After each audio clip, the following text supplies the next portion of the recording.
Friends, இன்றைக்கி நாட்டுக்கோழி வச்சு குழந்தைங்களுக்கு மைல்டு சூப்பும் நம்மளுக்கு தண்ணி குழம்பும் எப்படி ரெடி பண்ணலான்னு பார்க்கலாம் வாங்க.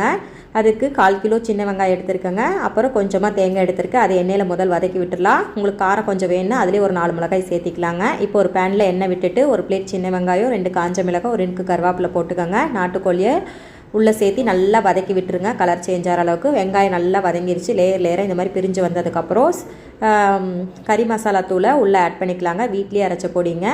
நல்லா கலக்கி விட்டுட்டு அதிலே கொஞ்சம் மஞ்சள் தூள் ஆட் பண்ணி ஆற வச்சிடலாம். அது ஒரு சைடு ஆறிட்டு இருக்கட்டும். கறி நல்லா இந்த மாதிரி வதங்கி வந்துடுச்சு. இந்த மாதிரி ஸ்டேஜில் ஒரு தக்காளி பிழிஞ்சு விட்டுட்டு ஒரு கொஞ்சமாக உப்பு போடுங்க. போட்டு தண்ணி விட்டுருங்க. ஒரு சொம்பு தண்ணி விட்டுருங்க. அது நல்லா சுண்டி அரை சொம்பு தண்ணியை சுண்டி வந்த ஸ்டேஜில் நம்ம குழந்தைங்களுக்கு மைல்டு சூப் எடுத்து வச்சுக்கலாம். நல்லா விரும்பி சாப்பிடுவாங்க. ரொம்ப ரொம்ப ஹெல்த்தி.